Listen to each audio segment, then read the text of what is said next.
Just gonna go ahead and introduce ourselves if you're new here. My name's Makissa. And I'm Takia. We are both co founders of Riot Revolt. And you ask why such a name as Riot Revolt. And we're going to tell you that it's because a revolutionary organization for international workers is definitely needed, because any issue that involves capitalism generally involves most colonized people, most black people across the diaspora, no matter where they're located. And whether the workers are employed or underemployed or unemployed, they are still workers and valuable to our mission of liberation through education. So, with that being said, today we're going to talk about some thoughts on Venezuela. Oh, get that. Sorry about that. We're having some technical difficulties. Okay, sorry about that. Thanks for hanging in there. And if you're joining us for the first time here on Instagram Live, we're also going to put this video on YouTube. We also have a YouTube called Riot Revolt, where you can also find the video on Thursday or Friday if you don't make it to the live. And like I said, that's Riot Revolt on YouTube.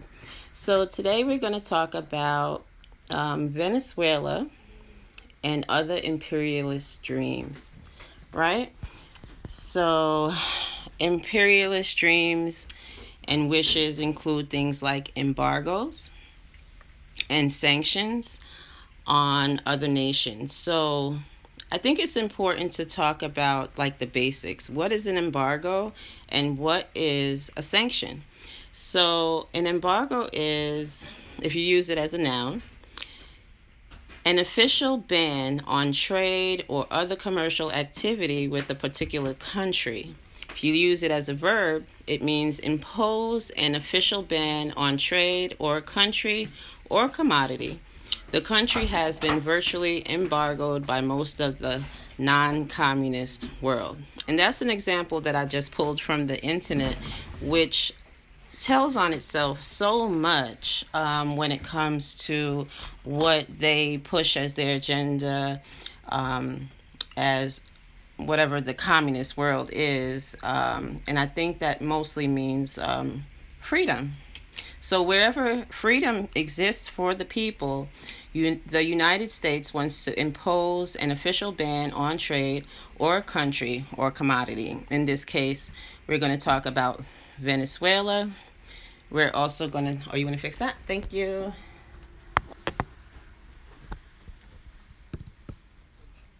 Hey, thanks for your patience. Let's see. I'm trying to get this stable. Okay, so maybe next week we won't be as ghetto as this week, but anyway. So, like I was saying, we're going to talk about how embargoes, sanctions, and the philosophy surrounding embargoes and sanctions affects places like Zimbabwe, Venezuela, Brazil, um, just to name a few. Oh, as well as Australia. Here you go.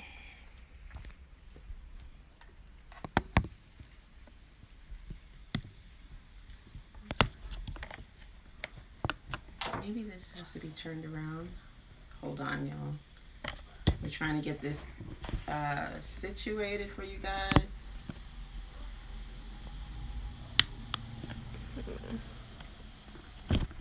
Ooh, maybe we could just put it here. It's good? Okay. I don't think that's gonna stay up. Yeah, we'll just We put can it do it here. next week. All right, we'll get it together for next week, y'all. Okay? So anyway, like I was saying, did you want to explain what sanctions are? Yeah, so speaking on Zimbabwe, I think when we talk about sanctions, people tend to focus on um sanctions in South America, and I guess mostly sanctions in South America, against Venezuela, against places like Cuba. But there's also sanctions in Africa, right? Sanctions against Zimbabwe, because in the 2000s, the former president Mugabe, who was couped like couple years ago, something like that. Yeah. Had started land reform in the 2000s, and during this time, farmlands were seized from white commercial farmers in Zimbabwe, who had, essentially colonized and stolen the land from the Zimbabwean people in the first place. So kind of, to try to force Zimbabwe to turn the land back over to, the white landowners, America, began imposing sanctions against Zimbabwe. So right now I'm looking at a list of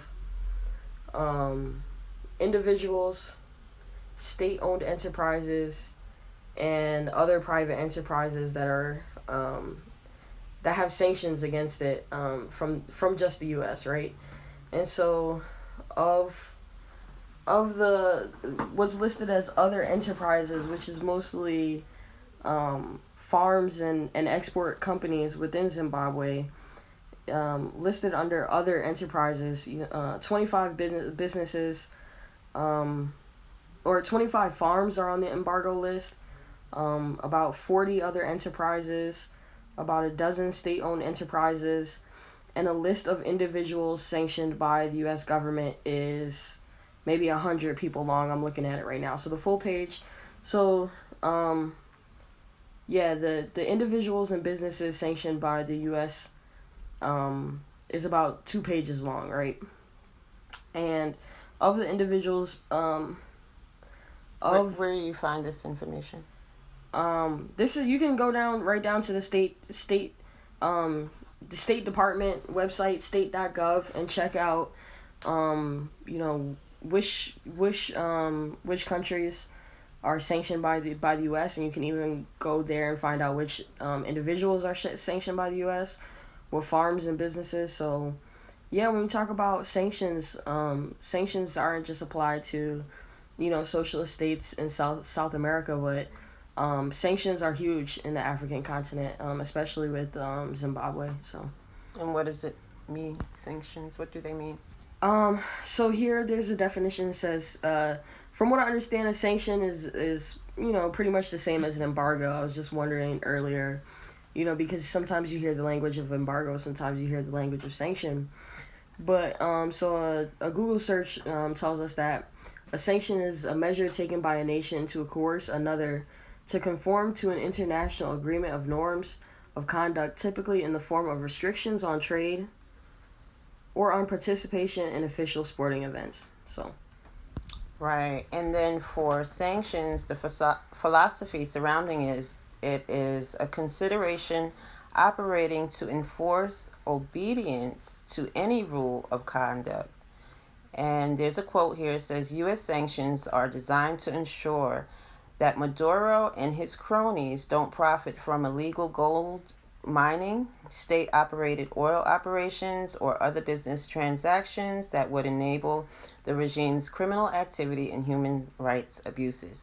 And this comes from the State Department's Carrie Filippetti, and they were on Capitol Hill and told this to the U.S. Senate committee. And the source that I received this from was shareamerica.gov. U.S. sanctions on Venezuela explained. And you can go there and find other information on Venezuela. Another thing that I did was also look at what the investors are saying about different countries like Brazil, Zimbabwe, and also Venezuela. And most of the sources say things like this. Challenges, well, when it comes to doing trade with countries like Venezuela in particular, This comment was made by someone named Miguel Moyano from Upstream, and they are the director there. And the acronym there is ARPEL. But this is just one part of the quote, and it says challenges include maintaining dialogue and cooperation with governments within the standards of anti corruption compliance, logistics costs, labor union issues, and weak coordination between local and national governments for access to land.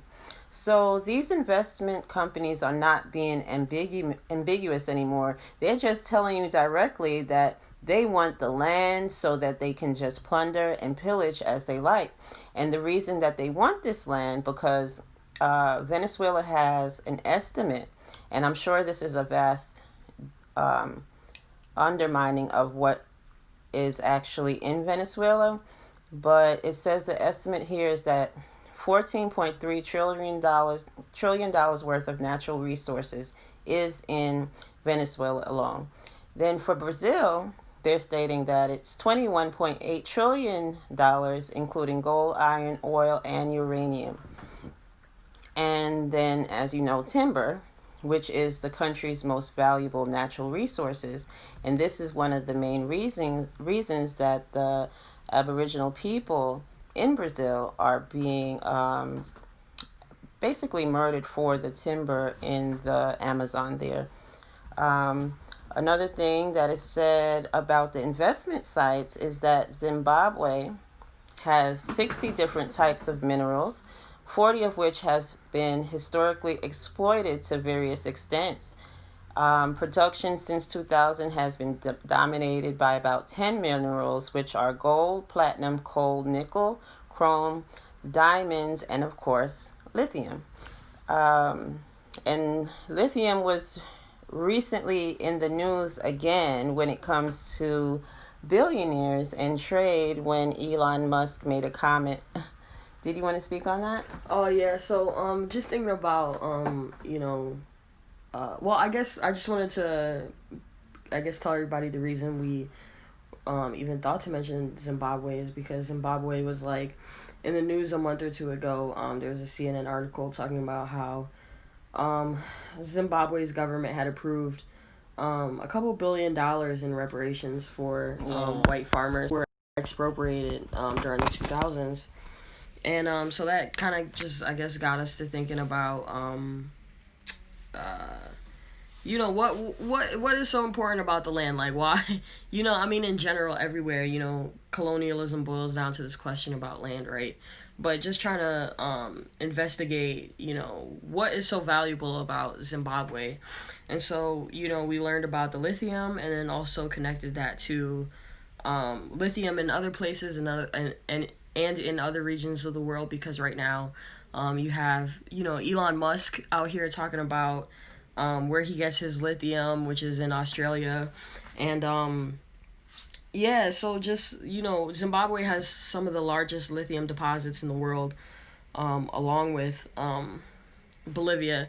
So it's no surprise that Robert Mugabe, the president who led the land reform to return land back to the hands of indigenous African people, was ousted a few years ago. So, so when we thinking about this Green New Deal stuff and just like going green and whatever that means, just making hundreds of thousands of millions of cars that run on lithium that is inevitably gonna be taken from places like Zimbabwe and Bolivia and Australia. So, yeah, I think that's how those two things tie in. Yeah. And we all know that land is a right, like the right to grow your own food, eat, live, and sustain your family, jobs, and things like that. So all of this is important when it comes to talking about natural resources and anything dealing with white supremacy, because most of it is going to be going back to land grabs for resources and security and to push indigenous people out. like what's happening in Brazil, Zimbabwe, and other places around the world that are sanctioned and or embargoed by the United States. So we have that to speak about. And okay, so yeah, we so it's important to talk about Elon Musk, and the reason I say that is because in 2017, Elon Musk um, produced the world's well, his workers produced the world's biggest battery ahead of schedule in South Australia, and it's the battery was said to power about 30,000 homes back then, and Elon Musk reached out to the Republic of Australia because they had a lot of power issues. Musk said we can build a power station in 100 days or less, and they beat that target. And I guess since then, the head of Australia lets Elon Musk pilfer all the lithium that they want. Because now, when there was a tweet by someone named Armani that said, "Rich boy from South Africa whose family made their money off apartheid openly talks about overthrowing a Latin American president for the country's resources." In one of the responses to Armani, Elon Musk said, "Also, we get our lithium from Australia," in response to one of the quotes from Armani about the pilfering of lithium anywhere on any continent. Also, remember, this guy wants to colonize Mars, so that tells you a lot about them. The last topic that we wanted to touch on is misogynoir in the black community or any community where white supremacy reigns, whether it's from black men, businesses, police, or anything of that nature. It's always hurtful and never warranted. Did you want to speak on misogynoir and the concept of it and where it comes from or anything like that? So yeah, about where it comes from.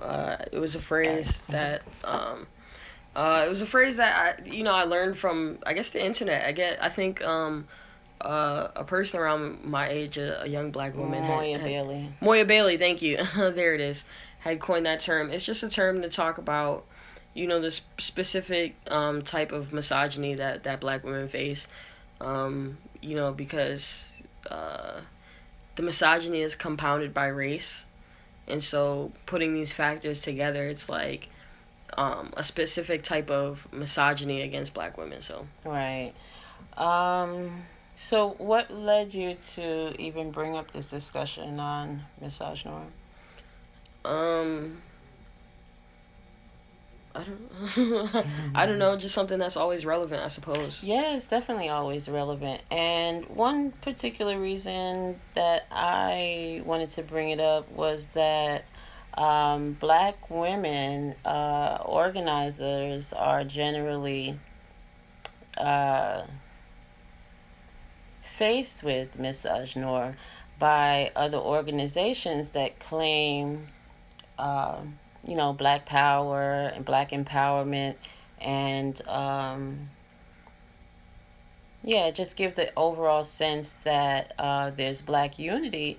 And generally, we don't feel that as black women in a revolutionary sense, where people actually, well, not people, but men in particular, or anyone in particular that doesn't try to assist black women whenever possible, if they can. So it seems like it's a epidemic. Like one example is an organization reached out to us. We definitely responded in a positive way only to receive a slap in the face by not by them not following through on the basic principles of standing on your word as men or women is something that you should do just as a person. But it seems so easy to disregard or, flagrantly disregard black women that you should see as your equals, but you're treating as if, you're running a nonprofit or that, don't have any value. And that is really, I don't know. How do you feel It's about fucked up. something like? Yeah, it's really fucked This is up. really fucked up. It's really fucked up. And the matter is just about principle, right? There's certain principles that you should have if you are leading certain types of organizations, and one of them is keeping your word, especially when it comes to black women, because without black women, you would never be here at all. So, you would think you would want to respect the mother of all creation and the mother of this universe that you are so blessed to walk on. So, with that being said, y'all need to do better. Act black or act blacker than you are acting and get yourselves together. That's it. Yeah. All right. So thank you for joining us. We really appreciate it. Hopefully, if you joined in late, you'll go back and watch again. And like I said, you'll be able to find us on YouTube as well at Riot Revolt on YouTube. We're also on Twitter at Riot_Revolt. And I'm about to I'm about to put a few finishing touches on a piece that I'm doing on Kamala Harris. And when I talk about Kamala Harris, please note that I'm not talking about a black woman. I am talking about a blue woman because she chose to be blue over a black woman for most of her career. So I hope you look at the site riotrevolt.org to get the latest from us on what's going on in these streets. Okay? And we'll see you next week. Peace. Peace.